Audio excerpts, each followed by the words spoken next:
స్థలాలు ఏమి ఇవ్వలేదుగా. ఇంకా ఏదో ఇప్పుడు మొదలు పెడతాడు అంటున్నారు. స్థలాలకు కూడా ఏం మాట్లాడట్లేదు కదా. మరి పిల్లలకి చూసుకుంటే తల్లికి వందనం వచ్చే నెల వేస్తామని చెప్తున్నారు. వేస్తారు కానీ వేస్తే అది వచ్చేదాకా తెలియదు కదా. ఇప్పుడేమో పెన్షన్లు పెంచుతాము అది ఇదని అనౌన్స్ చేశారు. అది కూడా వచ్చేదాకా ఏం చెప్పలేము వేటి గురించి. అది గతంలో ఎలా ఉండేది అంటారు జగన్మోహన్ రెడ్డి ప్రభుత్వం? అది ఎవరిదైనా ఏమన్నా పిల్లలకి కొంచెం అందుబాటులో ఉండడం అలా చేశారు. చదువుల గురించి కానీ పుస్తకాలు అవి. ఇప్పుడు ఈ ప్రభుత్వం వచ్చి మరి ఇప్పుడు కొత్తగా మనం మొదలు పెట్టాలిగా, చూడాలి. అదే చంద్రబాబు నాయుడు గారు కూడా కొంచెం టైం పడుతుంది అర్థం చేసుకోవాలి. అందుకనే కామ్గా ఉన్నారు జనాలు కూడా. ఆ ఉద్దేశంతోనే ఆయన ఏదో చేస్తారు, ఇంకా అనుభవం ఉన్న వ్యక్తి అని చెప్పి. ఈయన చేశారు, చేయలేదని కాదు. కాకపోతే ఈ పథకాలన్నీ దొరికితే బాగుంటుందని. నిన్న జగన్మోహన్ రెడ్డి గారు వాళ్ళ నాయకులతో భేటీ అయ్యి ఈసారి ఖచ్చితంగా వైఎస్ఆర్సీపీ అధికారంలోకి వస్తుంది, ఎవరో ఆధార్యపడద్దు భయపడద్దు అని చెప్పి ఇప్పుడు భరోసా ఇస్తున్నారు. మీరేమంటారు? పబ్లిక్గా వచ్చే అవకాశం ఉందంటారా? మళ్ళీ ఛాన్స్ ఉండొచ్చు. ఎందుకని అంటారు? ఎందుకని కాదు, ఏ ప్రభుత్వం అయినా కొంచెం జనాలకు అందుబాటులో ఉందనుకోండి, అందుకని అవకాశం ఇస్తారు. లాస్ట్ టైం అందరూ అందుబాటులో ఉంది, పథకాలన్నీ తీసుకున్నారు కాబట్టి వచ్చే ఛాన్స్ ఉన్నా ఉండొచ్చు. ప్రభుత్వం పనితీరు పథకాల విషయంలో గానే ఉండే బాగానే ఉంది నాన్న. టీడీపీ గవర్నమెంట్ బాగానే ఉండే అన్న, క్యాంటీన్లు అన్నీ బాగానే ఉన్నాయి. ఓకే, కాదు ఇప్పుడు పథకాలు ఇంప్లిమెంట్ చేయాలంటే కొంచెం టైం పడుతుంది, రాష్ట్ర ఖజానా ఖాళీ ఉందని సీఎం గారు అంటున్నారు. పబ్లిక్గా ఏమంటారు? టైం పట్టుద్ది కదా, ఒకసారి రావుగా. అందరికీ న్యాయం చేయాలంటే న్యాయం చేయలేరు కదా. ఒకటి న్యాయం జరుగుతుంది, ఒకటి అన్యాయం జరుగుతుంది. న్యాయం జరిగినోడే నాకు బాగుంది అంటాడు, అన్యాయం జరిగినోడే నాకు నచ్చలేదు అంటాడు. ఏది ఏమైనా ఇప్పుడు ఉన్న ప్రభుత్వం మంచిది. ఈసారి ఖచ్చితంగా వైఎస్ఆర్ కాంగ్రెస్ పార్టీ అధికారంలోకి వస్తుంది అని చెప్పేసి కూడా వ్యాఖ్యలు చేస్తారు. వ్యాఖ్యలు ఎలా చూడొచ్చు అంటారు? వచ్చే అవకాశం ఉందంటారా? అవకాశం అనేది అంటే ఇప్పుడు ప్రభుత్వం పూర్తి వ్యతిరేకత ఉంటే వచ్చే అవకాశం ఉంటుంది. కానీ ఇప్పుడు ప్రభుత్వం అయితే ఏమి హామీ లేదు, అమలు నెరవేర్చట్లేదు. సూపర్ 6 అన్నారు, అక్కడ కూడా ఇవ్వలేదు. ఎవరికైనా జనాలకి ఏంటంటే ఈ పథకాలన్నీ కాకుండా డెవలప్మెంట్ అన్నీ చూసుకుంటే బాగుంటుంది. విద్య, వైద్య అవి చాలు. 3 పెన్షన్ 3 పథకాలు చాలండి. ఎందుకు ఇవన్నీ మిగతా అవి ఇచ్చి మిగతాది రోడ్లు అభివృద్ధి కంపెనీలు వస్తే ఏ రాష్ట్రంలో అభివృద్ధి చెందుతుంది. గుజరాత్ మాదిరి అమలు చేయలేదు. పెన్షన్ తప్ప ఏమి ఇచ్చారు?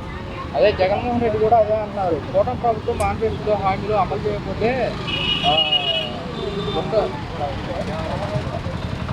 చేయకపోతే కనుక గట్టిగా అడిగే అవకాశం ఉంది అని చెప్పేసి కూడా మరి హామీలు ఇచ్చారు కాబట్టి మరి హామీలు అమలు ఎప్పుడో ఒకప్పుడైనా హామీ అమలు చేయాలి కదా. ఊరికి ఇచ్చేస్తే సుఖమేంటి, జనాలు ఎరిపప్పలేండి. ఒకటి కాదు ఒకటైనా చేయాలి. ప్రస్తుతం అయితే ఒకటే చేశారు. ఆ డబ్బులు ఏమన్నారు? డబ్బులు ఈయన సంపద సృష్టిస్తాడనే కదా ఈయనకి అధికారం ఇచ్చారు. ఆయన పాడు చేసినా నేను ఇస్తే మరి ఆయన గురించి మాట్లాడకూడదు కదా. నువ్వు నీ తెలివితేటలోపతి నువ్వు రాష్ట్రం డెవలప్మెంట్ గాడిలో పెట్టాలి.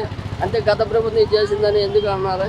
గత ప్రభుత్వం సరిగ్గా చేయలేదనే కదా మీకు ఇచ్చారు. మీరు సమర్థులనే కదా. ఆ సమర్థత నిరూపించుకొని మీరు ఇచ్చిన హామీలు అన్నీ అమలు చేస్తే బాగుంటుంది. రాష్ట్రానికి అభివృద్ధి చేసి ముందు అభివృద్ధి పనులు తీసుకెళ్తే బాగుంటుంది ఏదైనా. అంతే తప్ప గత ప్రభుత్వం ఎలా చేసింది, అప్పులు చేసింది అంటే అప్పులు చేశారని కదా నీకు ఇచ్చారు. నువ్వు చేయాలి కదా. పథకాలు అమలు చేయకపోతే తోలు తీసే వైఎస్ఆర్ కాంగ్రెస్ పార్టీ తోలు తీయడం అనేది అమలు అవన్నీ ఉచితాలు అనేవి అన్నిటికీ పనికిరా. కొన్నే ఇవ్వాలి, అన్నీ ఉచితాలు ఇవ్వకూడదు. అదేదో అధికారంలోకి వచ్చాక రకరకాల హామీలు ఇస్తారు. సరే ఇచ్చినప్పుడు సగం నువ్వు కనీసం 60% 70% అమలు చేయాలి. చేస్తేనే ఏ ప్రభుత్వానికి మనుగడ ఉంటుంది. ఈ జనాలు అయితే అమాయకులు కాదు. జగన్ 2.0 చూపిస్తా అని చెప్పేసి కూడా అంటున్నమాట. అవకాశం ఉందేమో జగన్కి, చెప్పలేము. సార్ నమస్తే అండి. సార్ ప్రభుత్వం పనితీరు పథకాల విషయంలో కానివ్వండి ఎలా అనిపిస్తుంది? తెలుగు కూటమి ప్రభుత్వం పనితీరు పథకాల విషయంలో కానివ్వండి ఎలా అనిపిస్తుంది? పథకాల కంటే ముఖ్యమైనది అభివృద్ధి కావాలండి. అభివృద్ధి అయితేనే తర్వాత మన పథకాల గురించి చాలా. ముందు మనకి ఇన్కమ్ వస్తే పక్కన వేరే ఖర్చు పెట్టాలి. మనకి ఇన్కమ్ లేకుండా పక్కన ఖర్చు పెట్టాలంటే అది ఎంతవరకు ప్రతి అప్పు తీసుకొస్తాం. అప్పు తీసుకొని రేపు నా భారం ఎవరి మీద పడి ట్యాక్స్ రూపాయన అన్ని రూపాయన చాలా దేశాలు అలాగా నష్టపోయి రోడ్డు మీద పడి కొట్టుకుని తినే పరిస్థితిలో వచ్చేసింది. కాబట్టి పథకాల కంటే అభివృద్ధి జరగడం ముందు ఉపయోగం లేదు. దాని తర్వాత ఏదైనా పథకం కానీ ఏదైనా సరే వాళ్ళు అదే ప్రయత్నం చేస్తున్నాం మేము అనుకుంటాం. ముందు పథకాలు అంతేగా అభివృద్ధి చేస్తాం, తర్వాత సంక్షేమ పథకాలు పెట్టడం చేయడం ప్లాన్ ఉంటుందండి. అది మెయిన్ టార్గెట్. అలా ఉంటే బాగుంటుంది. నిన్న జగన్మోహన్ రెడ్డి వాళ్ళ నాయకులతో భేటీ అయ్యి కూటమి ప్రభుత్వం ఇచ్చిన మేనిఫెస్టో హామీలు నిలబెట్టుకోకపోతే జనాలు ఓటేసింది మన ఒక నుంచి రాజ్యకు పాలించాలండి. జనాలు ఓటేసిన పథకాలు చూసి ఓటేసారా లేదా కుటుంబం మీద దాని మీద ఓటింగ్ పద్ధతి వాళ్ళు ఆలోచించుకోవాలి. అలా పథకాలు పెట్టి గెలిచేవారు అయితే కనుక జగనే రావాలి మళ్ళీ. జగన్ ఎన్నో సంక్షేమ పథకాలు పెట్టారు. ఆ రోజు ఓడిపోయిన ఆ రోజు సాయంత్రం ప్రెస్ మీట్ పెట్టారు. ప్రెస్ మీట్ పెట్టినప్పుడు ఆ పథకం పెట్టా ఈ పథకం పెట్టా వాళ్ళగా డబ్బులు ఇచ్చా వీళ్ళు డబ్బులు ఇచ్చా ఇదంతా ఏమైపోయింది నాకు ముందు ఓటు వేయలేకపోయారు అనే పాయింట్ అయినా అడిగిందే కదా. అని మరి పథకం పెట్టి నీకు జనాలు ఓటు వేసుకున్నారా లేకపోతే పథకం లేకపోతే కాదు మా పార్టీ మార్పు కోసం ఓటు వేసారని అది వాళ్ళు ఆలోచించుకోవాలి. అది అంటే ఎక్కడ తప్పు జరిగింది ఎక్కడ రైట్ జరిగింది ఈ ప్రభుత్వం మనం ఎంచుకుంటాం కారణం ప్రజలు ఎందుకు మార్పు వచ్చింది. అంత ఓవర్ 11 సీట్లు పరిమితం మనకు ఎన్ని చేశారు. మరి కనీసం ప్రతిపక్ష నాయకత్వంగా రాలేదని చెప్పానని ఆలోచన ఎవరికి ఉండాలి. అది వాళ్ళకు ఉండాలి. పథకం అనేది అది వాళ్ళు పెట్టుకుని టార్గెట్ వెళ్ళారు అంతే. వీళ్ళు అభివృద్ధి పెట్టుకుని టార్గెట్ వెళ్తున్నారు. అభివృద్ధి చేయని పథకం ఉన్నాను అట్లా కానీ అక్కడున్న గత ప్రభుత్వం చేసిన నష్టాన్ని కూర్చుకుంటూ జాగ్రత్తగా అడుగు వేసుకుంటూ వెళ్తున్నారు వీళ్ళది. అంతే తేడా ఏం లేదు. వాళ్ళు ఏ ప్రభుత్వం పెట్టగానే ఏమన్నా రోజు వెనక ముందు అంతేగాని ఒక 6 నెలలకు సంవత్సరాలు 100 సంవత్సరాలు చూసి పెట్టాలి. వెంటనే పెట్టాలి ఎవరు పెట్టారు. పొల్యూషన్ చూసుకోవాలని చూసుకుని మంచిగా చూసి పెట్టాలని. జగన్ 2.0 ఈసారి చూపిస్తాను ఈసారి కార్యకర్తలకు అండగా ఉంటానని చెప్పేసి కూడా జగన్మోహన్ రెడ్డి అంటారు. అది వాళ్ళ మేనిఫెస్టో వాళ్ళు అంతవరకు. ఈ తెలుగుదేశం వాళ్ళు చూసుకుంటారు. వాళ్ళ పార్టీ వాళ్ళు చూసుకుంటారు అంతవరకు. ఎవరిని కార్యకర్తలని ఎవరికి ఇంతవరకు నాకు తెలిసి అయితే నేను చూసిన వరకు తెలుగుదేశం ఎవరు పని పెట్టలేదు. పెట్టిన వాళ్ళు ఎవరైనా ఉన్నాగా ఒకటి 2 ఉన్నాగా అది వాళ్ళ కేసు రూపాయలు పెట్టారే తప్ప వ్యక్తిగత సాక్ష్యం. మేము చాలా చోట్ల మేము చూసాం స్టేటస్లో కానీ వాటిలో కానీ గత ప్రభుత్వంలో ఏ ప్రభుత్వం గురించి కానీ దాని గురించి కానీ విమర్శించాలని భయపడేవాళ్ళు. అందుకని వాళ్ళు మీరు కేసులు పెట్టాలని చేస్తారని ఇప్పుడేమో వచ్చి అలాగే అందరూ పెడుతున్నారు. వాళ్ళు పెడుతున్నారు వీళ్ళు పెడుతున్నారు. మేము అన్నీ చూస్తున్నాం. ఎవరు మీరు కేసులుగా ఏమి పెట్టలేరు కదా. కార్యకర్తలకు అందరూ నిలబడితే అన్ని ప్రభుత్వాలు ఉంటాయి. ఈసారి జగన్మోహన్ 2.0 చూపిస్తాను గత ప్రభుత్వం మాదిరిగా ఉండదు ఈసారి వేరే రావాలండి. వద్దే మార్పు అనేది ఉండాలి. ఆయనలో రావాలి మార్పు. మీరు చూడండి మన పోలీసు వాళ్ళని విమర్శించారు. గొడ్లు తీసి గొప్ప ఎంత తప్ప నమ్మారంట.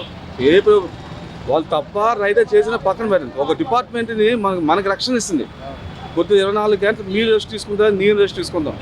నేను 9 నిమిషాలు డ్యూటీ కావాల్సి 10కి వెళ్తా ఎండ కోసమని. వాళ్ళు ఎండ అనగలేరు వాన అనగలేరు. తుఫాన్ రేపు పొద్దున పొరపాటు పాకిస్తాన్ మీద యుద్ధం వచ్చిందంటే 24 గంటలు వాళ్ళు కూర్చోవాల్సింది. అన్ని పహారాకు వస్తూనే ఉన్నారు. వాళ్ళు చాలా కష్టమైన డ్యూటీ. వాళ్ళు మామూలు డ్యూటీ కాదు. వాళ్ళు మంచి వాళ్ళు ఉంటారు చెడ్డ వాళ్ళు ఉంటారు వాళ్ళలో కూడా. కానీ అలాగని డిపార్ట్మెంట్ని మనం విమర్శించకూడదు కదా. ఏ ప్రభుత్వం చంద్రబాబు అయినా అంటే వీరైనా జగన్ అయినా అంటే ఎవరైనా అంటే తప్ప నా మాట అంటాం. అలాంటివి నువ్వు అలా విమర్శిస్తే రేపు పొద్దున నువ్వు ఓటు తీయాలని ప్రజలు భయపడిపోతారు.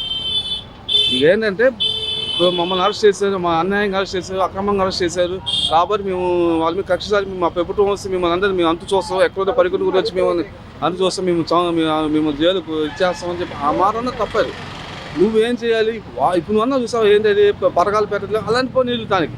నెక్స్ట్ ఏంటి నువ్వు ఏం విమర్శిస్తున్నావు ఏంటి మా ప్రభుత్వం ఏం చేస్తుంది ఏం చేయట్లేదు దాని మీద విమర్శించు. ఆయన వాళ్ళు అరెస్ట్ చేసుకుంటే రావటం విమర్శిస్తూ వెళ్ళిపోవటం రావటం విమర్శిస్తే అది కరెక్ట్. నువ్వు ఇక్కడ ఉండి నువ్వేం చేయాలనుకుంటున్నావు ఎలా చేయాలి అప్పుడు నీకు నెక్స్ట్ ఎలక్షన్స్కి 2.2 కూడా అంతకు మించి ఛాన్సెస్ వాళ్ళకు ఉంటాయి. మనకి ఏది లేకుండా నువ్వు విమర్శిస్తే మరి అది కరెక్ట్ కాదు. కూటమి ప్రభుత్వం పనితీరు పథకాల విషయంలో కానివ్వండి ఎలా ఉంది? ఏమయ్యా నీ పొట్ట తిప్పల గురించి ఆ డబ్బా పట్టుకొని నువ్వు వచ్చావు. ఎవరు నువ్వు అడుగుతున్నావు.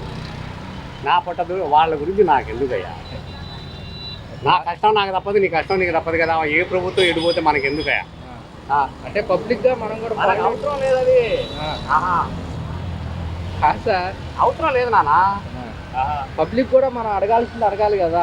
అవసరం లేదు నాకు అవసరం లేదు. ఒక్కడి గురించి నాకు సంబంధం లేదు. నాకు అవసరం లేదు. నా కష్టం నాకు తప్పదు. కూటమి ప్రభుత్వం పనితీరు ఎలా అనిపిస్తుంది? పథకాల విషయంలో కానీ ఏమంటారు? ఓకే నిన్న జగన్మోహన్ రెడ్డి వాళ్ళ నాయకులతో భేటీ అయ్యి కూటమి ప్రభుత్వం ఇచ్చిన మేనిఫెస్టో ఇచ్చిన పథకాలను అమలు చేయకపోతే కనుక మేము తాట తీసే సత్తా వైఎస్ఆర్సీపీకి ఉంది అని చెప్పేసి కూడా వ్యాఖ్యలు చేశారు. వ్యాఖ్యలు ఎలా జరుగుతుంది? ఇచ్చిన పథకాలు ఏమి అమలు చేయట్లేదు. ప్రభుత్వం వచ్చి 11 నెలలు 10 నెలలు అవుతున్నా కానీ మేము ఇచ్చిన పథకాలు ఇంకా గుర్తు పెట్టుకున్నారు ప్రజలని చెప్పేసి జగన్మోహన్ రెడ్డి అంటున్నారు. నిజారంటారా? నాకు అంత నాలెడ్జ్ లేదండి. కానీ ప్రభుత్వం బాగుంటుంది.